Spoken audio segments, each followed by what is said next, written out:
Boa tarde a todos. Meu nome é Rogério Faria Tavares, eu sou membro desta casa, onde ocupo a cadeira de número 8 e coordenador, também atuo como coordenador das atividades desta casa, sob o manto da Universidade Livre, que é um espaço de reflexão, debate e diálogo sobre temas que justificam a razão de ser desta casa, quais sejam literatura, língua portuguesa, memória, história, cultura e artes. Desejo da academia cumprir o seu destino, cumprir o objetivo para o qual ela foi criada. Confirmar-se como um centro de reflexão, de troca, de diálogo, sempre aberto à cidade, promovendo eventos públicos com entrada franca e agitando a vida cultural da nossa cidade. A academia foi fundada em 1909 por um grupo de 12 intelectuais de Juiz de Fora que, pouco tempo depois, se transferiram para Belo Horizonte. E ela venceu o desafio do século XX e entra agora já no século XXI, disposta a prosseguir, a seguir em frente, cumprindo a sua missão.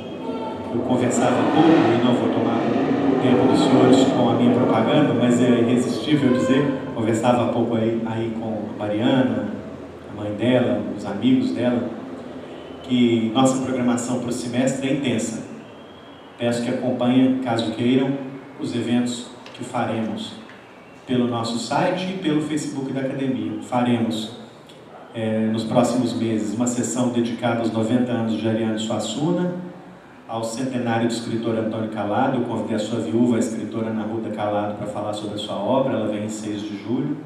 Faremos uma sessão sobre a obra de Primo Levi, grande escritor judeu-italiano, autor de obras fundamentais para a compreensão do século XX. A professora Lucila Freitas Macedo aqui estará no dia 31 para falar sobre Primo Levi, no 30º ano da sua morte. Faremos no segundo semestre os eventos 40 anos sem Clarice Lispector e 30 anos sem Carlos Drummond de Andrade e outros tantos. Tomara que pelo menos alguns desses eventos sejam do interesse dos senhores, porque será uma alegria contar mais uma vez com a presença de vocês aqui. Hoje é com muita satisfação e muita alegria que a Academia Mineira de Letras recebe a presença da professora antropóloga Mariana Ramos de Moraes, que tem uma trajetória importante no campo da pesquisa e do estudo das religiões afro-brasileiras, sobretudo no nosso território, que é a cidade de Belo Horizonte. Mariana é doutora em Ciências Sociais pela PUC Minas. Seu doutorado contou com um período de estágio na École des Études Anciennes Sociales, na França, onde ela também realizou um estágio pós-doutoral em antropologia, concluído no ano passado. Mariana é minha colega, formou-se em comunicação social com habilitação em jornalismo e em suas pesquisas, como eu já disse, tem se dedicado ao estudo das religiões afro-brasileiras, com ênfase na conformação delas no espaço público, promovendo, incentivando o debate sobre o papel delas no que diz Atlântico Negro. É autora de livros importantes, como Nas Teias do Sagrado, Registros da Religiosidade Afro-Brasileira em Belo Horizonte, e Banda de Cá, Banda de Lá, Umbanda para Crianças. É com muita alegria que esta casa abre, então, este espaço para que Mariana possa fazer a exposição de suas pesquisas e de seu trabalho para o público aqui presente. Com vocês, então, Mariana Ramos de Moraes, para quem eu peço palmas antecipadas.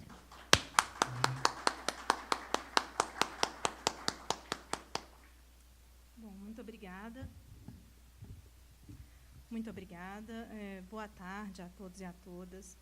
Para dar início a esta conferência, eu gostaria de repetir os dizeres com os quais, no livro Nas Teias do Sagrado, inauguro os meus registros sobre as religiões afro-brasileiras nesta nossa Belo Horizonte. Pedindo licença para chegar, eu sarava as divindades africanas, os guias de Umbanda e tomo a bênção aos meus mais velhos, para que o som dos tambores possa ecoar. Nos terreiros, é com o rufar dos tambores quinquices, orixás, vuduns, exus, pretos velhos, caboclos, meninos de Angola, são saudados. Aqui, saúdo a todos com uma breve palavra de agradecimento. Aos membros da Academia Mineira de Letras, meus cordiais agradecimentos por abrirem esta casa a um tema que ainda hoje ocupa um lugar periférico nas escrituras sobre o passado e o presente da capital de Minas Gerais, qual seja a presença das religiões afro-brasileiras no cotidiano dessa cidade. Ao acadêmico Rogério Faria Tavares, um especial agradecimento pela dupla alegria que o convite para participar desta Universidade Livre está me proporcionando. A de revisitar meus próprios escritos e, sobretudo, a de compartilhar a leitura que fiz deles com um público tão distinto. A esse público, especialmente aqueles que vivenciam o sagrado afro-brasileiro, aproveito para agradecer a presença. Dentre as pessoas que compõem essa plateia, não poderia deixar de mencionar a presença de Henrique Perreneto, o primeiro incentivador das minhas pesquisas sobre o universo afro-religioso, a quem agradeço por estar aqui e também rendo homenagem. Bem, eu disse da alegria de revisitar os meus próprios escritos, pois esta conferência é baseada no livro Nas Teias do Sagrado, que publiquei em 2010. Esse livro tem como subtítulo Registros da Religiosidade Afro-Brasileira em Belo Horizonte. Neste 2017, no dia 20 de novembro, data em que se celebra o Dia da Consciência Negra e homenageia-se Zumbi dos Palmares, serão completados 7 anos do seu lançamento. No candomblé, uma religião de cunho iniciático... Eu acho que aqui, quero. Você vai me falando. Ok.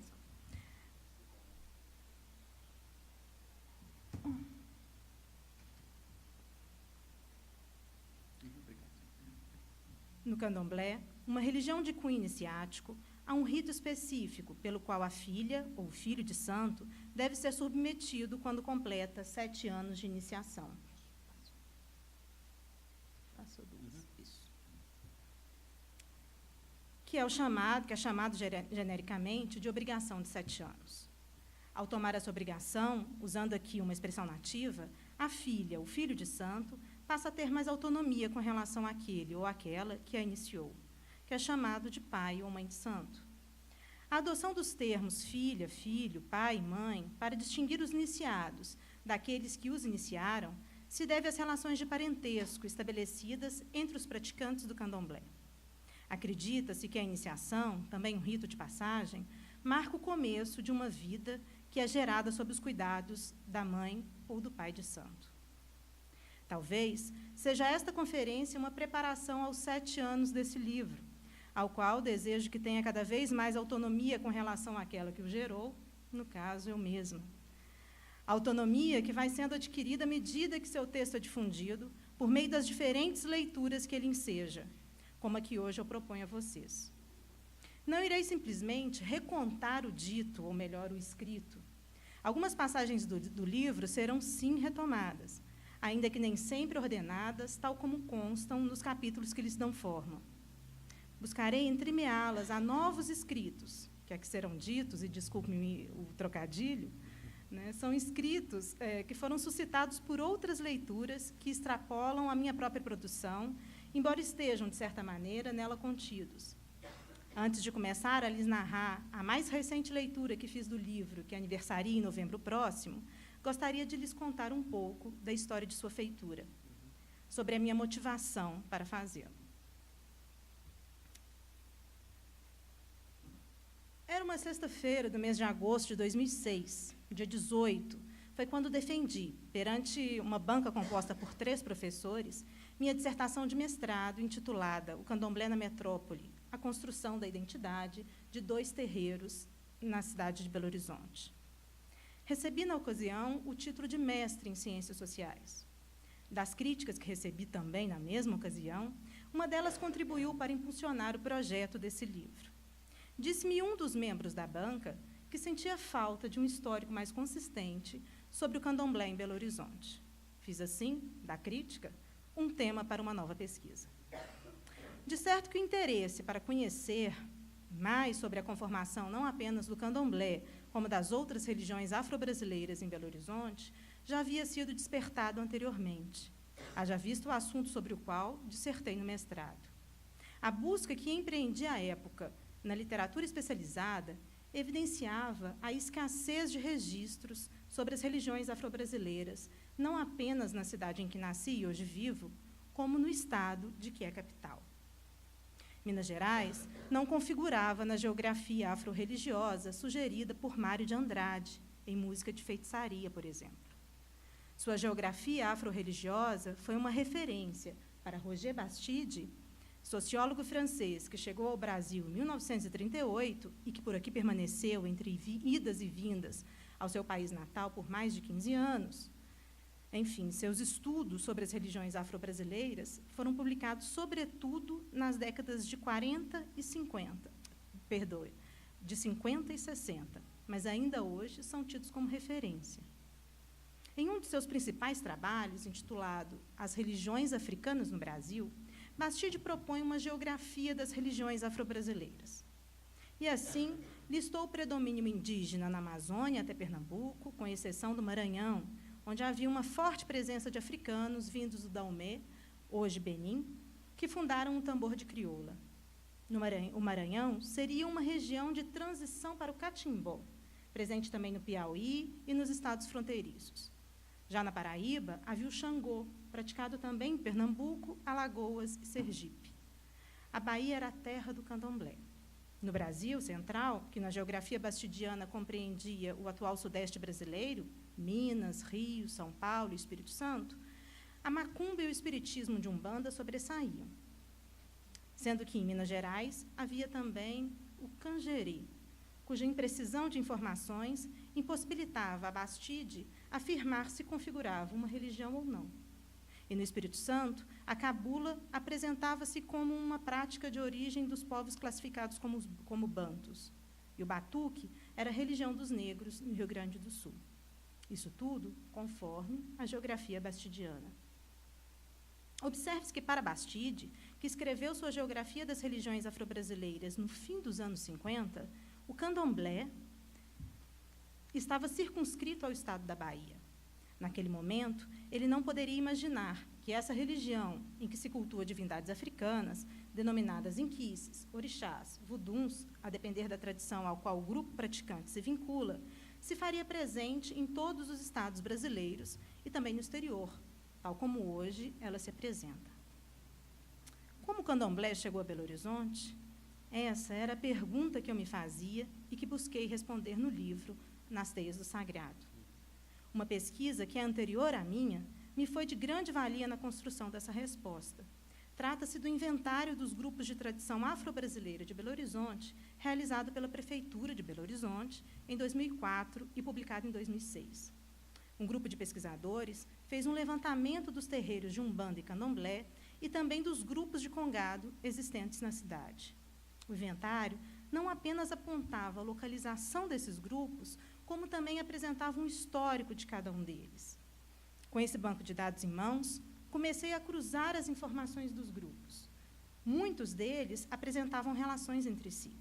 Focalizei apenas aqueles, principalmente, na verdade, aqueles que pareciam ter trajetórias mais longas, e segui a procura de seus fundadores ou daqueles que mantinham as atividades do grupo após o falecimento de seu fundador.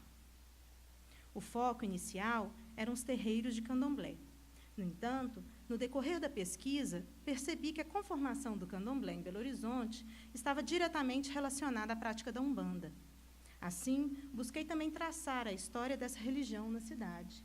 A Umbanda, considerada religião genuinamente brasileira, congrega em sua prática o culto dos Exus, pretos velhos, caboclos, meninos de Angola e outras entidades que são representativas dos diferentes tipos brasileiros. Ela foi configurada no início do século XX, no sudeste do Brasil, tendo se expandido para todo o país como candomblé. Diante desse novo contexto, no âmbito da pesquisa que estava desenvolvendo, me perguntava, e a Umbanda? Como ela surgiu em Belo Horizonte? Comecei a perceber que haveria de recuar a tempos mais remotos para tentar entender um pouco mais sobre as práticas religiosas vinculadas aos negros nesse território hoje ocupado pela capital do estado de Minas Gerais. E assim o fiz. Foram milhares de africanos que navegaram pelas correntes da Grande Calunga, para, na porção sul das Américas, aportarem. Foi longa e lúgubre a travessia do oceano que separa e que também une a costa africana do continente americano. Eles sonham, por vezes, com a viagem de retorno. Uns voltam, outros voltaram. A maioria ficou. E aqui criaram novas crenças emanadas dos encontros forçados pelo tráfico de escravos para as terras de Santa Cruz. Nessas terras, ainda sob tutela portuguesa, falares africanos, ora mais, ora menos heterogêneos, se reuniam nas rezas e nos cânticos, entremeados de danças e de batuques. E assim surgiram outras maneiras de vivenciar o fato coletivo. Maneiras estas registradas no Diário dos Viajantes como testemunhas de festejos mundanos. Nos autos, se classificados como feitiçaria, ou nos livros paroquiais, quando integrados às atividades das Irmandades Negras. Essas associações leigas, compostas por negros, fossem escravos ou forros, proliferaram entre os séculos XVII e XIX nas vilas e nos arraiais que deram forma ao Brasil. Seriam elas, as Irmandades Negras, guardiãs de sobrevivências da África em solo brasileiro, segundo os argumentos de Roger Bastide, no já mencionado As Religiões Africanas no Brasil.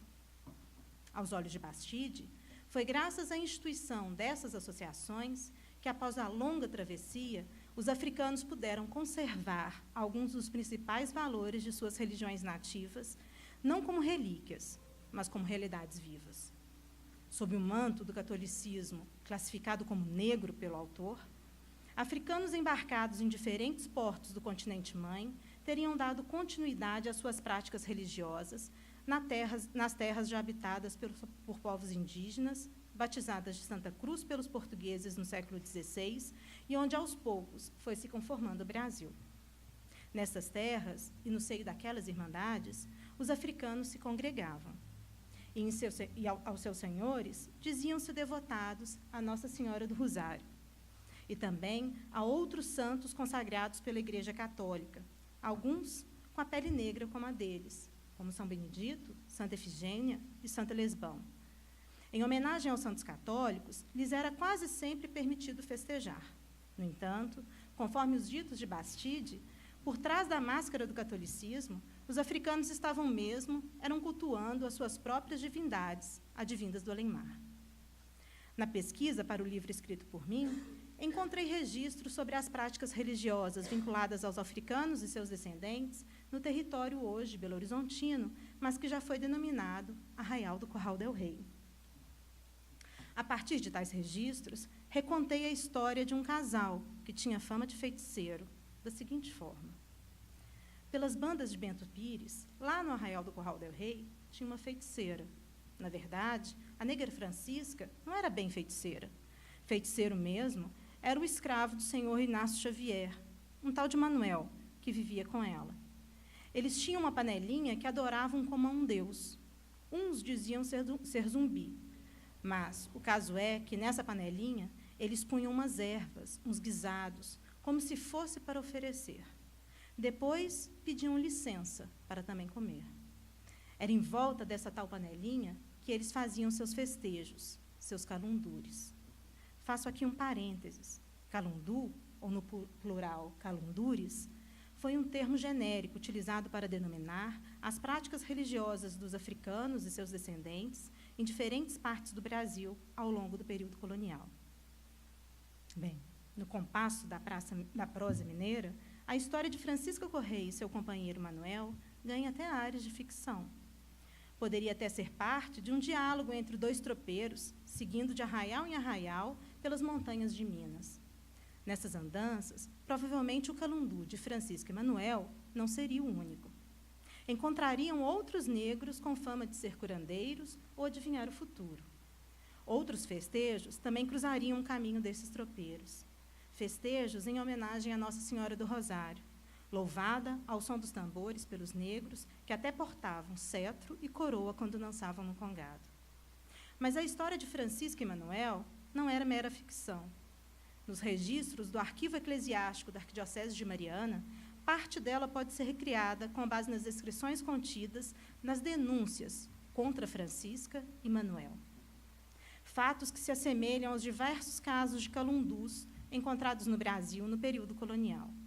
No livro de Devassas, de 1756 e 1757, estão inscritas pelo menos 5 denúncias contra Francisca, que era, nos termos da época, amancebada com Manuel, ainda escravo de Inácio Xavier da Rocha Vila Verde. Eles moravam em Bento Pires, sesmaria concedida a Inácio em 1711, localizada no Arraial do Curral del Rei. Foi esse arraial que, em 1897, transformou-se na então nova capital de Minas Gerais, primeiramente chamada de Cidade de Minas e depois nomeada Belo Horizonte. No tempo em que viveu Francisca Correia, Minas era uma capitania que atraía forasteiros em busca de ouro e pedras preciosas, e para onde vieram africanos, predominantemente advindos de povos classificados como bantus, para trabalhar como escravos. Este era o caso de Manuel, que nos registros da igreja nem mesmo tem sobrenome, mas consta que era da nação benguela, designação que remete a um dos reinos da África, da África Central, e também nomeia um dos portos de onde eram enviados os negros para o Brasil. Cerca de 4 milhões de africanos foram trazidos para a então colônia portuguesa de 1520 a 1850, concentrando-se a maior quantidade no século XVIII. No entanto, não é possível afirmar com precisão que Manuel era de Benguela, pois se considerava a origem do africano o porto de onde ele havia saído, e não o local de onde fora capturado para ser escravizado. Manuel era visto como um feiticeiro pelas pessoas que moravam na região.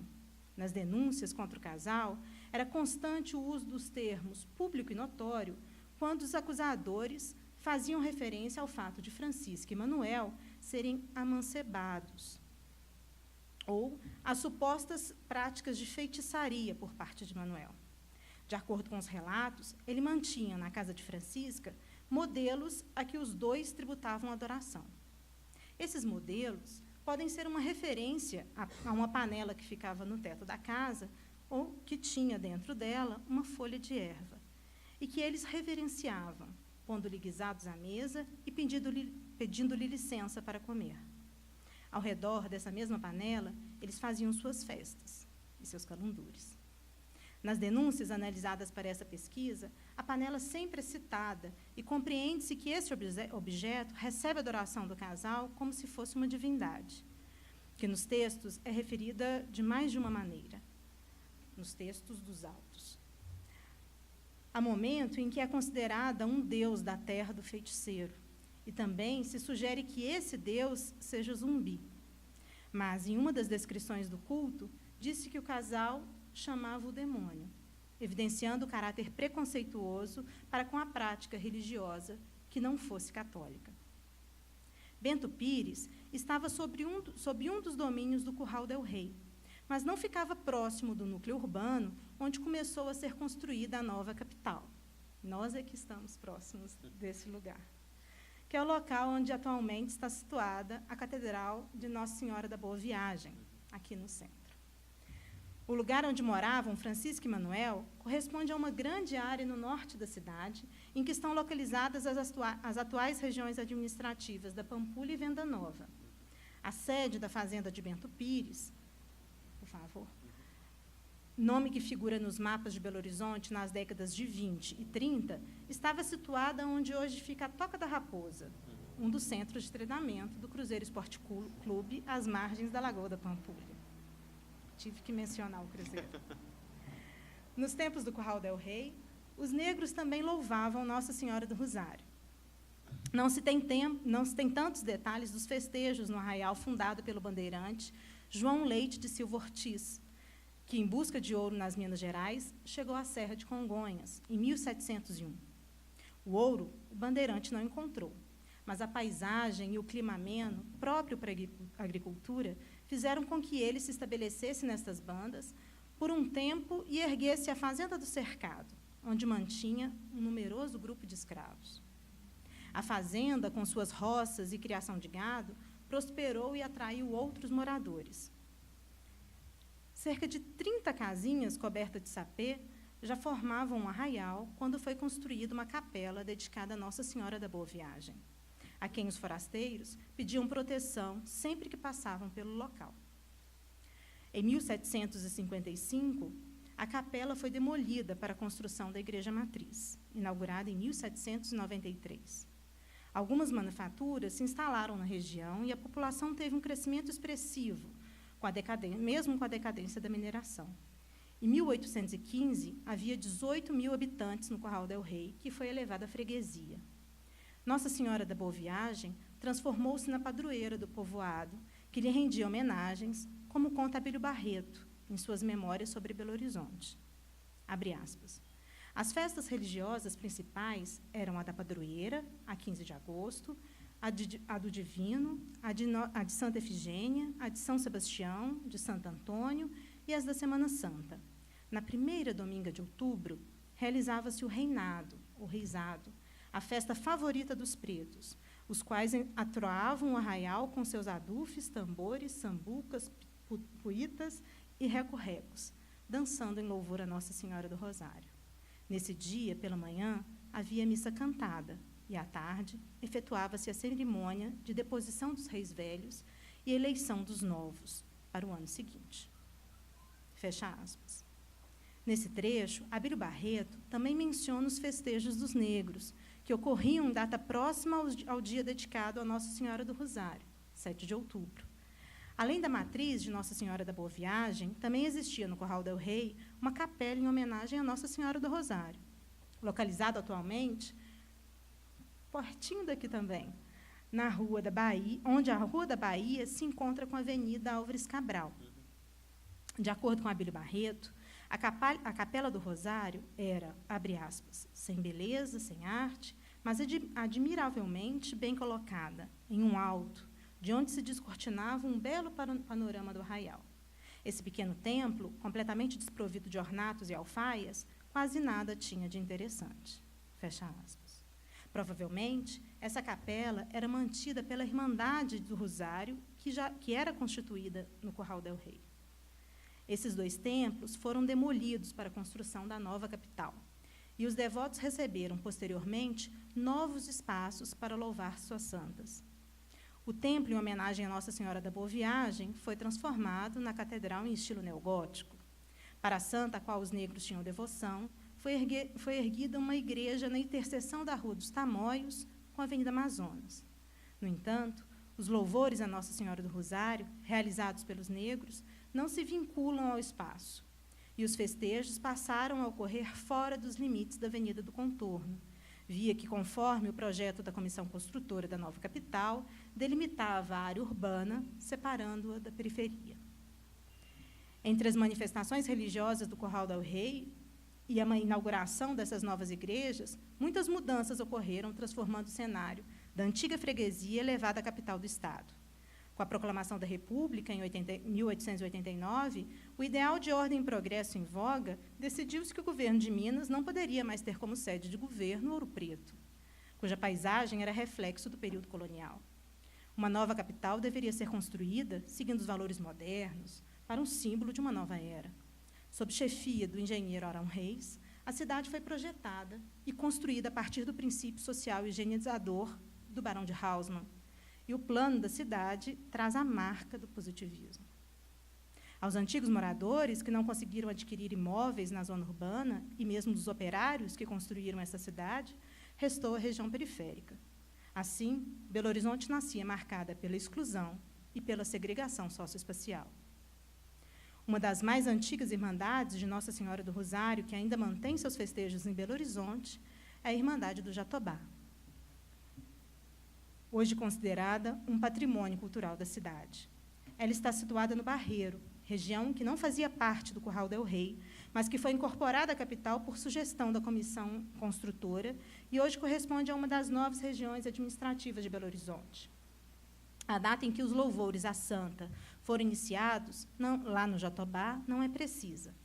Sabe-se por meio da tradição oral que, no fim do século XIX, os negros se reuniam com guardas de Ibirité e Mateus Leme, cidades próximas à região do Barreiro, para festividades que eram realizadas em Ibirité. As práticas afro-religiosas, como se vê, sempre se fizeram presentes no território belo-horizontino.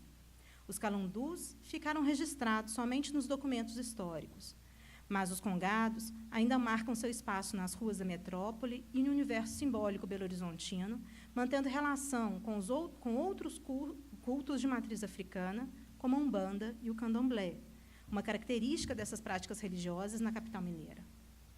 O tempo do cativeiro é rememorado pelos congadeiros nos festejos à Nossa Senhora do Rosário. O tempo do cativeiro também é revivido nos terreiros de Umbanda, na figura do Preto Velho, a representação do ancestral africano, que, como os congadeiros, entoa cantigas em louvor à Nossa Senhora do Rosário. Como anunciado em um dos capítulos desse livro, Nas Teias do Sagrado, onde tem Preto Velho, louva-se Nossa Senhora. E na casa da rainha Conga do estado de Minas Gerais, Isabel Casimira, carinhosamente chamada de Belinha, não é diferente. Sua avó, Maria Casimira das Dores, foi a fundadora da Guarda de Moçambique, 13 de maio, de Nossa Senhora do Rosário, que desde 1944 realiza seus festejos, uma devoção que se iniciou há muito tempo.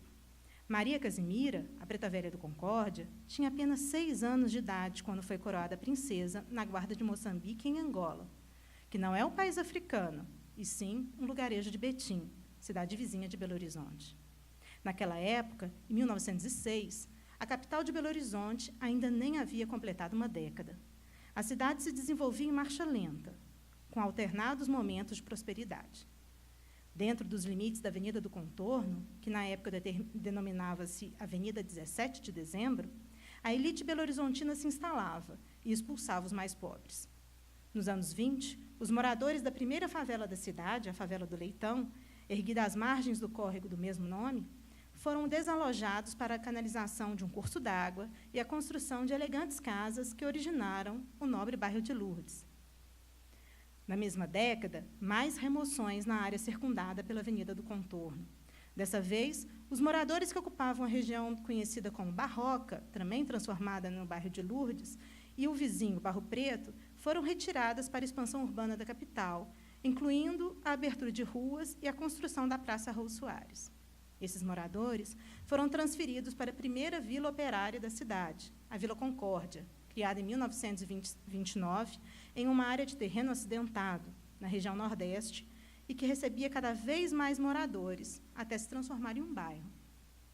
Foi lá que Maria Casimira fundou sua guarda, que, após seu falecimento, em 84, passou aos cuidados de sua filha, Dona Isabel, e, desde 2015, está sob comando de Belinha. Juntamente com a devoção à Nossa Senhora do Rosário, Belinha herdou o culto aos caboclos, pretos velhos e demais entidades da Umbanda. A mesma sala que abriga as guardas de Moçambique e Congo nos festejos do Rosário recebe a visita dos guias espirituais para atendimento ao público. Um trabalho iniciado por Maria Casimira, que foi médium do Centro Espírita São Sebastião, o terreiro que tem o estatuto mais antigo de Belo Horizonte, datado de 1933. Esse terreiro ficava no Isolado, como era chamada uma região no leste da cidade, que abrigava um hospital para tratamento psiquiátrico. Por decisão de um dos mentores do terreiro, Dona Maria herdou o Centro Espírita, cujos objetos rituais foram levados em uma carroça e entregues em sua casa no bairro Concórdia. Apesar de o Centro Espírita São Sebastião ter o estatuto mais antigo, a gente não pode afirmar que foi o primeiro terreiro de Belo Horizonte. Os terreiros de Umbanda foram surgindo aos poucos. Muitos começaram funcionando em um cômodo da casa do próprio médium, e, à medida que a demanda por atendimento ia crescendo, outras pessoas passavam a fazer parte do corpo mediúnico. Em alguns casos, o médium mantinha uma relação com outras práticas afro-religiosas já existentes, não somente em Belo Horizonte, mas também em outras cidades de Minas. Não se pode esquecer que a capital do estado sempre atraiu moradores de diferentes regiões que chegaram trazendo seus costumes, tradições e crenças. Outros terreiros surgiam com uma forte influência da doutrina espírita kardecista, presente no Brasil desde o século XIX e que, a partir da década de 40, se popularizou, tendo como principal expoente o médium Chico Xavier, mineiro, nascido em Pedro Leopoldo, que fica a 38 quilômetros daqui da nossa cidade.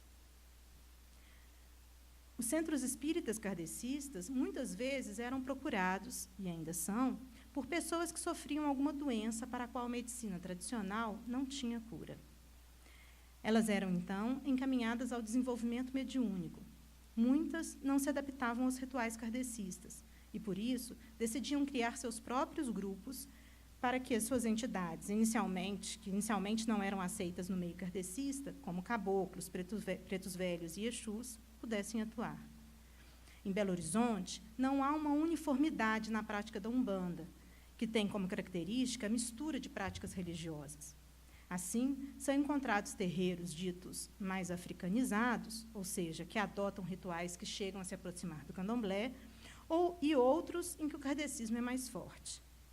Dentre as variações da Umbanda, uma delas ganhou destaque na capital de Minas, o Omolocô.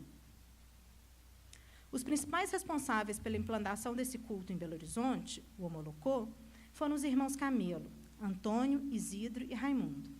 Antônio Camelo fundou a tenda espírita umbandista de cultos afro-brasileiros Nossa Senhora do Rosário, em 1947, e foi iniciado no Omolocô por Tancredo da Silva Pinto, que nos anos 50 difundiu o culto no país por meio da Confederação Espírita Umbandista do Brasil e incentivou a criação de várias instituições dessa natureza, incluindo em Belo Horizonte a Federação Espírita Umbandista do Estado de Minas Gerais, em 56. Tancredo da Silva Pinto nasceu em 1904, no estado do Rio de Janeiro. E em 50, na década de 50, na verdade, no ano de 1950, fundou a Confederação como uma forma de organizar os praticantes do culto para combater as perseguições que eram correntes na época. Além de criar as federações em outros estados brasileiros, Tancredo da Silva Pinto incentivou a realização de festas em homenagens a divindades e entidades louvadas na Umbanda. Esses festejos normalmente eram realizados em locais públicos, uma forma de garantir o espaço da religião em uma sociedade fortemente marcada pelo catolicismo e preconceituosa com relação às manifestações de matriz africana. Em Belo Horizonte, a mais popular de todas as divindades afro-brasileiras, Iemanjá, foi escolhida para receber homenagens. A Sereia do Mar passou também a receber presentes dos fiéis na capital de Minas, na Lagoa da Pampulha, na data em que se comemora a Assunção de Nossa Senhora, dia 15 de agosto. A primeira festa de Iemanjá em Belo Horizonte ocorreu no mesmo ano da fundação da Federação, 1956, como parte do movimento que visava organizar e divulgar a Umbanda. Poucas pessoas participaram da primeira homenagem, mas no ano seguinte ela passou a ser promovida pela Federação. E, aos poucos, conquistou novos participantes, chegando a ter forte adesão, principalmente no fim dos anos 70. Dos primeiros festejos dedicados a Iemanjá ao fim da década de 70, Belo Horizonte experimentou um processo de metropolização.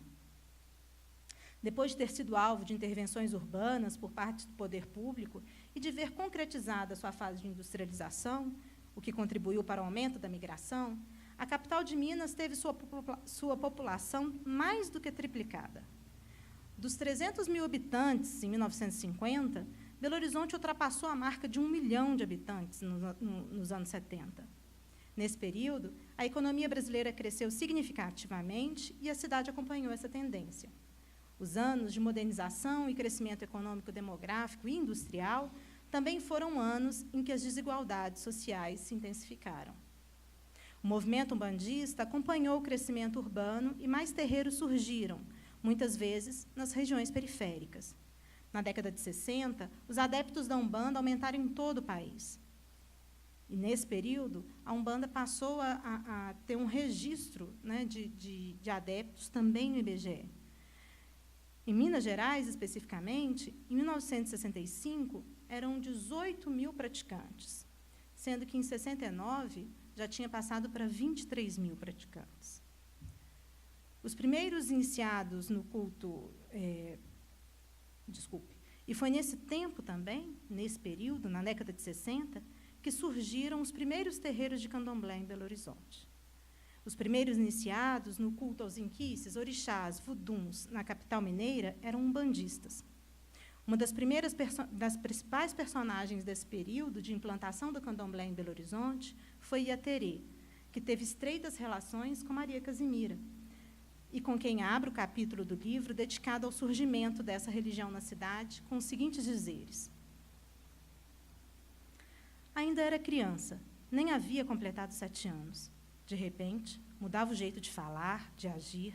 Seus pais achavam graça, sem entender o que se passava. À medida que o tempo corria e a idade avançava, o que antes era engraçado passou a ser taxado de loucura.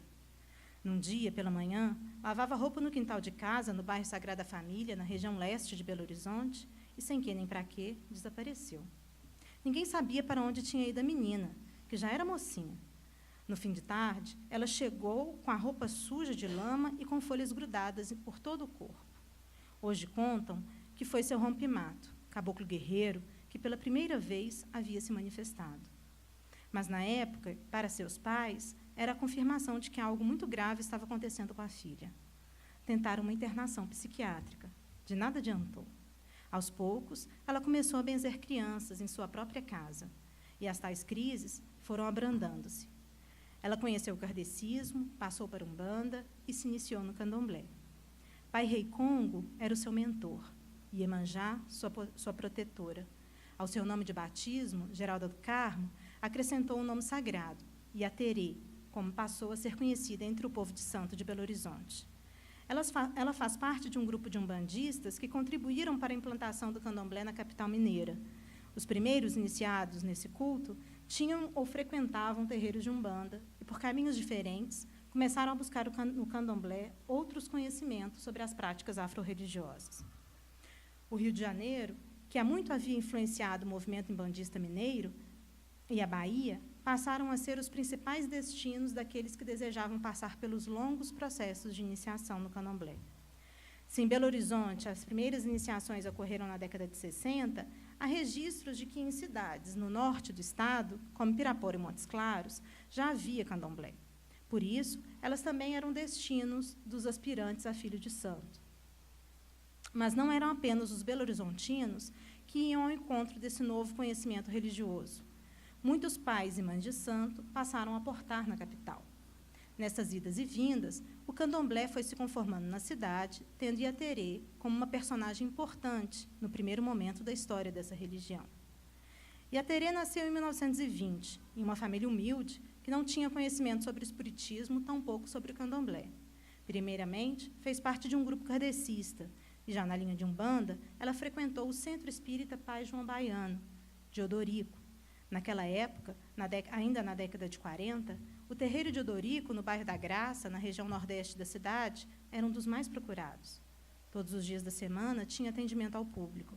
E Yaterê começou a se destacar entre os médiuns da casa, sendo auxiliar de Odorico, que sempre recebia sacerdotes de outras cidades também em sua casa.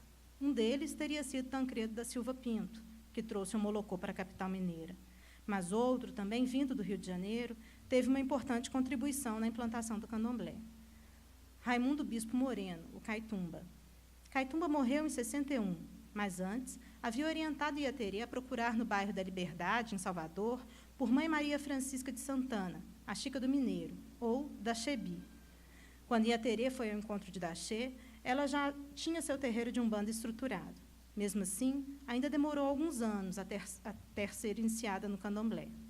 Antes disso, Daxê veio a Belo Horizonte, e, em companhia de seu filho de santo, Carlos Ribeiro da Silva, o Olojucã de Oxóssi. Isso ocorreu em 1963. Daxê voltou para Salvador, mas Olojucã permaneceu na capital mineira e, no ano seguinte, abriu seu terreiro, hoje denominado Ileopô Olojucã, que também é considerado um patrimônio cultural da cidade. O axé baiano foi aos poucos encontrando-se com a fé dos mineiros. A mistura deu um novo sotaque às cantigas em dialetos africanos, que, quando ritmadas pelo agogô e atabaques, convidam as divindades para dançar com seus devotos. A Bahia, afirmando sua autenticidade no culto dos orixás, exportava pais e mães de santo para o Sudeste. Muitos aportaram no Rio de Janeiro, ainda importante, apesar de ter deixado de ser o posto da capital federal. E foi através dessa ponte entre Rio e Bahia que chegou a Belo Horizonte Helena Dias do Nascimento, a mãe de santo Oloiá, trazendo consigo a tradição do mais antigo terreiro de candomblé Angola de Salvador, o Bate-Folha. Oloiá teve vários filhos e filhas de santo na cidade, que ainda hoje mantêm seus terreiros ou que já passaram para outras gerações. A relação do candomblé com a Umbanda sempre foi estreita em Belo Horizonte. Muitos umbandistas passaram a ter contato com o candomblé e aderiram à religião dos orixás. Alguns abandonaram a Umbanda e outros optaram por trabalhar com os dois cultos. O fato de a Umbanda ter precedido o candomblé em Belo Horizonte contribuiu para esse trânsito entre essas religiões, que podem parecer semelhantes aos olhos de um leigo, mas apresentam características distintas, ainda que não sejam estanques. No candomblé, existe uma hierarquia que deve ser estabelecida de acordo com o tempo de iniciação de cada praticante. Na Umbanda, a hierarquia depende da capacidade da liderança religiosa dos médiuns e de seus guias espirituais. Outra diferença entre as duas religiões está na forma de rezar. No candomblé, há o predomínio de expressões africanas. Já na Umbanda, as cantigas são entoadas em português. Apesar dessas duas religiões poderem ser encontradas em um mesmo terreiro, elas surgiram em cenários urbanos bastante distintos em Belo Horizonte. Como já foi dito, os primeiros registros de terreiros de Umbanda na capital mineira são da década de 30, quando a cidade ainda começava a experimentar um processo de crescimento. Quando o candomblé chegou, na década de 60, o cenário já havia modificado. A população, que tinha acabado de ultrapassar 500 mil de habitantes nos anos 60, duplicou, como eu disse, ultrapassando 1 milhão nos anos 70. Um crescimento impulsionado pela migração dentro do próprio Estado. Belo Horizonte não mais conseguia abrigar todos os seus moradores, o que levava à intensificação da ocupação de outras áreas, de outras cidades da região metropolitana. Essa interlocução entre Umbanda e candomblé teve continuidade em Belo Horizonte, não se limitando ao momento inicial da conformação da religião dos orixás. No inventário das manifestações afro-brasileiras, aquele que eu citei, da Prefeitura de Belo Horizonte, dos 71 terreiros de candomblé pesquisados, 24 mantinham também atividades da Umbanda ou da Molocô. 47 terreiros praticavam apenas o candomblé. Informação que deve ser relativizada, uma vez que é comum encontrar casas em que não há atendimento ao público com guias de Umbanda, mas nas quais são realizadas homenagens anuais a essas divindades. Com o tempo, aqueles que foram iniciados por pais e mães de santo, vindo das bandas para lá da Serra do Curral, passaram a ter os seus próprios filhos de santo. E à medida que os integrantes da primeira geração de candomblecistas belo-horizontinos transpunham degraus na hierarquia da religião dos orixás, novos devotos eram iniciados. Entre as montanhas de Minas, também se produziam saberes e práticas do culto às divindades africanas, que ganhava outros contornos com a herança da Umbanda e também do reinado. A Bahia nunca deixou de ser referência quando o assunto é candomblé, e continuou sendo a principal fonte para aqueles que se interessam a desvendar os segredos dos orixás. O Rio de Janeiro também permaneceu como um dos destinos dos devotos, e São Paulo passou a ser uma alternativa. Os aspirantes a filho de santo hoje encontram uma variedade de casas, não apenas em Belo Horizonte, mas também nas cidades do seu entorno. Com o crescimento da oferta, tornou-se comum o fato de iniciados abandonarem suas casas de origem e filiarem-se a outros terreiros, como já ocorria nos tempos da Umbanda. A Umbanda, que marcou o surgimento do candomblé em Belo Horizonte, ainda está presente em terreiros que cultuam as divindades africanas. Mas a passagem da religião, tida como genuinamente brasileira, antes comum aos iniciados do candomblé, nem sempre é verificada nos terreiros de candomblé mais recentes. Iemanjá, a Rainha das Águas, mantém os laços entre essas duas religiões afro-brasileiras, quando, durante os festejos em sua homenagem, que ainda ocorrem na Lagoa da Pampulha, participam devotos de ambas religiões. Iemanjá, que era a santa protetora de Ieterê, médium, mãe de santo, devota, que tanto contribuiu para entrelaçar a Umbanda com o candomblé em Belo Horizonte. E assim, a história do candomblé na nossa cidade, que surgiu como um interesse primeiro da pesquisa que realizei, em que se baseia o livro Nas Teias do Sagrado, passou a constituir uma das histórias que narrei sobre o vasto universo religioso afro-brasileiro presente nesse período no Brasil, desde o período do Brasil colônia, no território onde se inscreve a capital da nossa Minas Gerais. De fato, ainda são poucas histórias registradas nos livros e mesmo nas diferentes plataformas disponíveis atualmente. Houve um tempo em que se buscava justificar tal escassez por se tratarem de religiões baseadas na oralidade. Observa-se, no entanto, um crescimento, ainda que tímido, de publicações assinadas pelos próprios praticantes das religiões afro-brasileiras. Acredito que ainda há muito para ser escrito. Aqueles que desejarem contribuir para o fomento desses registros, meus sinceros votos de boa sorte. Muito obrigada.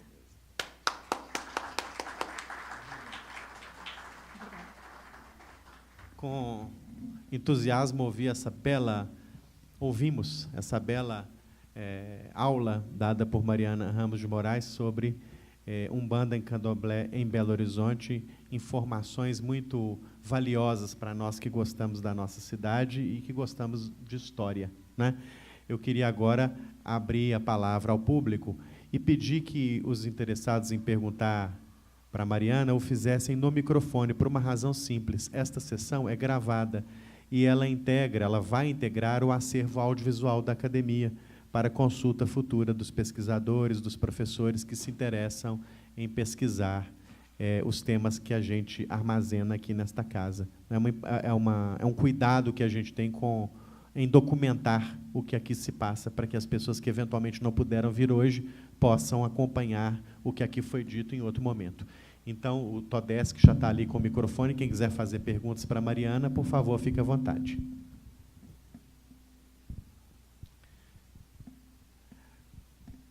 Posso fazer a primeira pergunta, então? Eu vou muito à Bahia, eu tenho muitos amigos na Bahia, e acompanho, ainda que como leigo, os movimentos da cultura baiana. E nessa cultura baiana não há dúvida de que as religiões afro-brasileiras desempenham um papel central. Conversando com meus amigos baianos, eles me contaram da longa história de perseguição às religiões afro-brasileiras em território baiano, não é? Enfim, uma história longa de perseguição policial, inclusive, e judicial, não é? Na sua pesquisa, por acaso, você circulou por esse tema? E o que você pode nos informar a respeito disso aqui em Belo Horizonte? Na verdade, eu mencionei muito en passant, né, essa questão da perseguição, mas, na verdade, quando eu conto o caso da Francisca e do Manuel, ali já eram registros exatamente são registros nos arquivos da igreja, mas justamente eram registros de uma perseguição a esse tipo de prática, né? Então, na verdade, a gente tem uma continuidade desse tipo de perseguição que vai só modificando a sua face. Então, você tinha, no período colonial, era a igreja, né, que se misturava muito com o próprio Estado brasileiro, numa época que você não tinha distinção entre essas esferas. Então, você tinha esses dois entes né, que agiam na repressão dessas práticas que não condiziam com as práticas católicas, que era a religião oficial. Com a instituição da República, né, e que a gente tem a Constituição de 1891, foi uma Constituição que foi muito avançada para a época, né, mas a gente teve muitos retrocessos nela nas décadas seguintes, no quesito da liberdade de culto, né? Se esse foi um princípio fundante da Constituição de 1891, a gente passa a ter nas constituições seguintes várias normativas que vão, na verdade, coibir esse tipo de prática, né? Então, a criminalização da questão do curandeirismo, né? A própria forma como eles vão definir no âmbito legal o que seria uma prática religiosa, né, exclui essas práticas afro-brasileiras, né? E aí você começa a ter não somente a própria Constituição do nosso país, como também outras regras sanitárias que vão também incidir, né, legalmente na proibição, ou então na repressão mesmo desses cultos. E aí eu estou falando do início do século XX, quando a gente tem também a instituição do Estado Novo, né, e que foi um dos períodos em que houve mais repressão dessas religiões no nosso país pelas forças policiais. No Rio de Janeiro, a gente tem um museu que, na verdade, essa coleção ela está no acervo da Polícia Civil, não está pública, mas é a coleção Museu da Magia Negra, esse é o termo. E, curiosamente, é uma coleção que é considerada patrimônio nacional pelo Instituto do Patrimônio Histórico Nacional, IFAM. Está sob a guarda da Polícia Civil Carioca, mas essa coleção reúne objetos que foram apreendidos em batidas policiais, né? Aqui na nossa cidade, a gente segue esse mesmo histórico, né? Então, todos os relatos orais, né, tem isso na memória dos mais velhos das religiões afro-brasileiras aqui, né, a forma como o que eles tinham que fazer para burlar mesmo essas proibições, os horários que os cultos tinham que acontecer, né, e tem muitos relatos de praticantes que eram levados mesmo pela polícia, até mesmo incorporados com as suas entidades. A gente tem um grande período de perseguição na cidade, que, na década de 70, isso começa a diminuir um pouco, né, porque isso nunca acabou. Ainda hoje a gente tem casos de policiais entrando em terreiros, invadindo terreiros, né, isso para não falar de outras disputas, ou então outras perseguições também de cunho religioso, por parte, não agora dos católicos, mas principalmente dos evangélicos neopentecostais.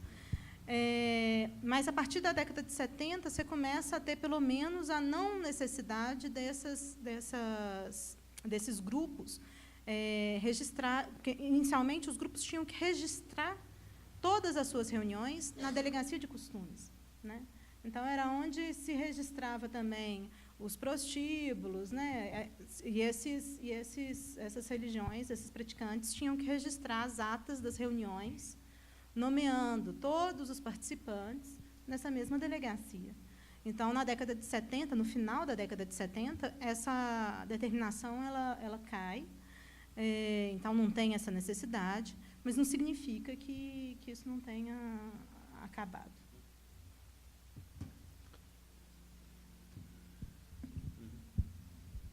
Boa noite. Precisa que eu levante? Não, posso ficar? Fica à vontade. Tá Boa bem. noite a todos. Boa noite, Mariana. Eu gostaria de parabenizá-la pelo livro. Eu tive a oportunidade de ler. Achei fantástico, tudo do começo ao fim. Mas me traz uma curiosidade aqui. O título do livro é Nas Teias do Sagrado. Eu gostaria de saber o que você pensa quando você fala nas teias do sagrado, e gostaria que você falasse um pouquinho do seu maior desafio nessa pesquisa. Como é que foi, como é que foram essas descobertas? Como é que foram também a busca dessas descobertas? Uhum. Obrigada, Esther. Na verdade, a escolha desse título, Nas Teias do Sagrado, a ideia foi justamente, que tem a ver até com a sua segunda pergunta, porque o que eu fui percebendo na configuração dessas religiões aqui em Belo Horizonte é que elas estão unidas, né? Você não tem como falar, é claro que tem grupos que só praticam uma dessas religiões, né? Não vão estar separando essas práticas. Mas, historicamente, não tem como você desmembrar a história dessas religiões, né? Não só elas estão ligadas no sentido de uma teia, né? Como também as pessoas que circulam nesse ambiente vão tecendo essas relações, né? Então, é muito comum você ter, por exemplo, tem um pai de santo que tem só um terreiro de candomblé. Ele afirma que ele não pratica nenhuma outra religião ali. Mas ele vai num terreiro de umbanda de um amigo, ele frequenta uma festa de reinado, né? Então, tem um sagrado afro-brasileiro que vai sendo traçado em conjunto, né? Então, eu falo que isso tem a ver com a sua segunda pergunta, na verdade, não foi bem o maior desafio, mas uma coisa interessante é justamente essa negativa, muitas vezes, né? Então, esse não querer dizer abertamente sobre essas relações que estão estabelecidas. Isso é uma dificuldade para o pesquisador, né? Mas a principal dificuldade que eu tive foi a falta mesmo de um registro escrito das histórias dessas religiões. A única coisa que se tinha até então, além da pesquisa que a prefeitura fez, né, que foi uma pesquisa muito interessante, uma pena que esse banco de dados não está mais disponível eletronicamente, durante muito tempo ele estava disponível. Mas, além disso, só tinha um outro escrito num jornal da Federação, que chamava Tribuna de Xangô, o jornal que a Federação publicava, de um filho de santo de Olojucan, que contava mais ou menos um pouco sobre o cenário do candomblé lá na década de 60. Mas era mais menções às pessoas, né? Então, era um texto curto, mencionando as pessoas que participaram disso. Então, eu cito esse trabalho, até coloco quase na íntegra o texto dele aqui, que eu acho que é um documento importante para a gente pensar, né, como que essa história foi sendo construída. Mas a dificuldade maior foi essa falta de registro, né? Foi essa questão de ter que ir atrás mesmo, e, né, eu brinco assim, que eu fui tecendo, é como se eu estivesse costurando uma colcha de retalho. Uma hora eu achava uma coisinha aqui, outra hora ali, para tentar criar uma versão, que é claro que é uma versão, né? Que outras histórias podem ser contadas sobre essas religiões na nossa cidade. Muito obrigada.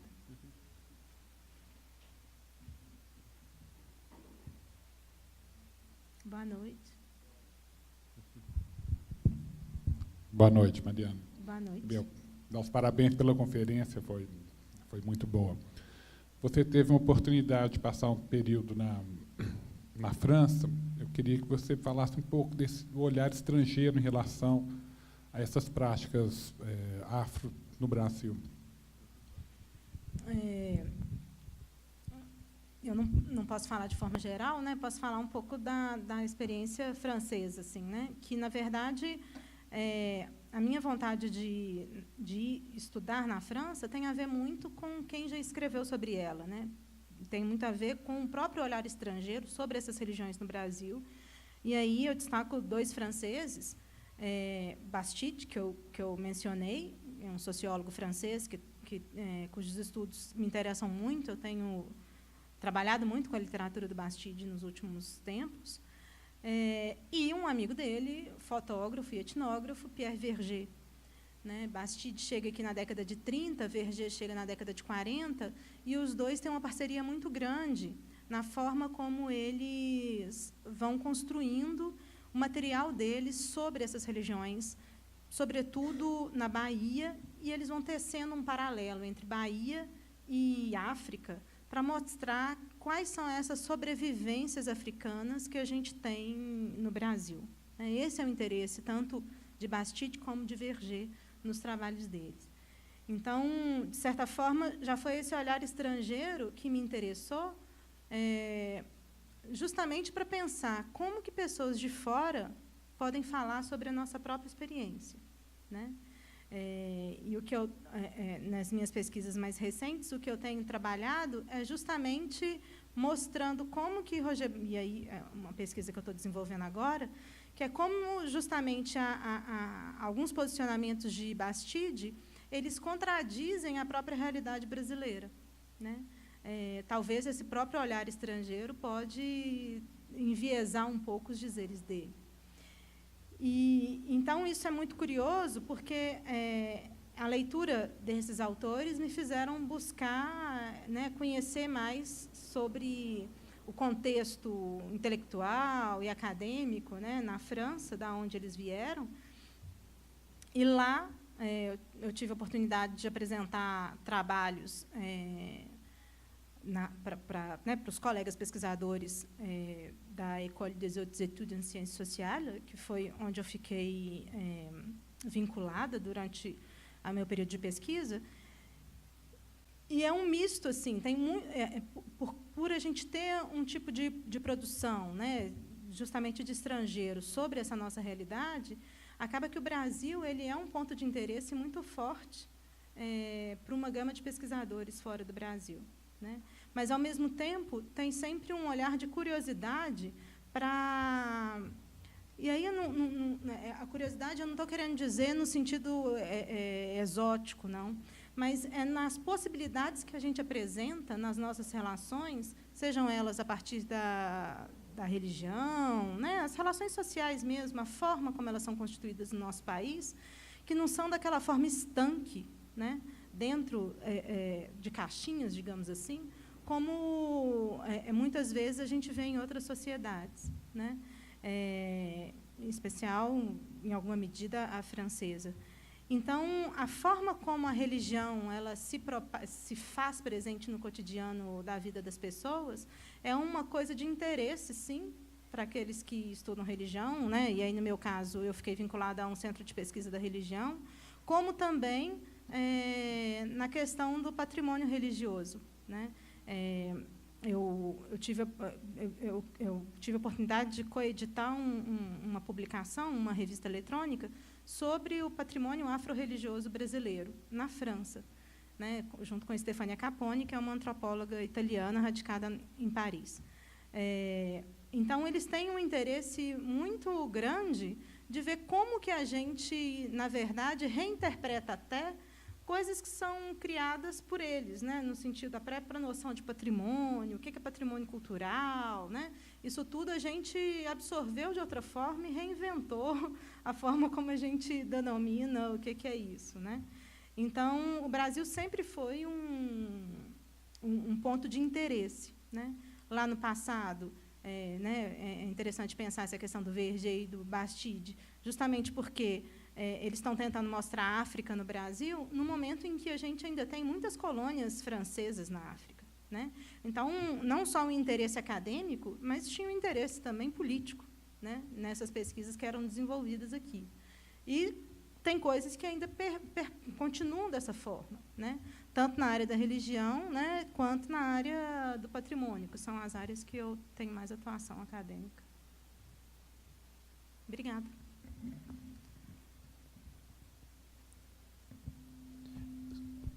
Mais alguém quer comentar, conversar, perguntar? Só uma informação, Mariana, muito interessante, ainda relativa ao cenário cultural específico da Bahia. Uhum. Na Academia de Letras da Bahia, convivem como acadêmicos o arquiabade do Mosteiro de São Bento e mãe Estela de Oxóssi. E eu jantando com o arquiabade, ele me falou, eu fui um dos principais cabos eleitorais de mãe Estela de Oxóssi, quando ela se candidatou a essa casa. Eu acho que isso é maravilhoso, porque mostra um estágio avançado de compreensão da riqueza cultural brasileira, da diversidade cultural brasileira, né? E eu acredito firmemente que é nesse sentido que a gente precisa caminhar, né? Então, é uma informação muito interessante, muito curiosa, de como os baianos lidam na beleza do contexto cultural em que eles estão inseridos. Isso demonstra, na verdade, uma mudança na postura não só da elite intelectual baiana, mas também, de certa forma, da própria Igreja Católica, né? Porque a mãe Estela foi empossada recentemente, deve ter uns 3, 4 anos, alguma coisa nesse sentido, né? E, em 1984, quando o primeiro terreiro de candomblé de Salvador, no Brasil, na verdade, foi tombado como patrimônio cultural, porque até então a gente não tinha nenhum elemento, fora a coleção Magia Negra, né? Não tinha nenhum elemento na lista do IFAM que representasse a cultura negra. Quando a Casa Branca foi tombada, justamente a Igreja Católica era uma das partes opositoras ao tombamento, né? Mas, por força tanto dos orixás, diriam os candomblesistas, e também de todo o movimento, né, que foi feito na sociedade na época, né, eles conseguiram passar por cima dessas forças contrárias. Enfim, Mariana, mais uma vez, em nome da Academia Mineira de Letras, eu queria agradecer muito a sua disponibilidade, a generosidade com que você acolheu o nosso convite. Foi um momento privilegiado esse que nós partilhamos aqui, de acesso a um conhecimento sofisticado, de ponta, de uma jovem pesquisadora, antropóloga de grande qualidade e que faz jus ao que a nossa tradição universitária tem de melhor. Muito obrigado, parabéns, volte sempre, você é muito bem-vindo a esta casa. Muito obrigada, Rogério, e obrigada a todos vocês. Boa noite.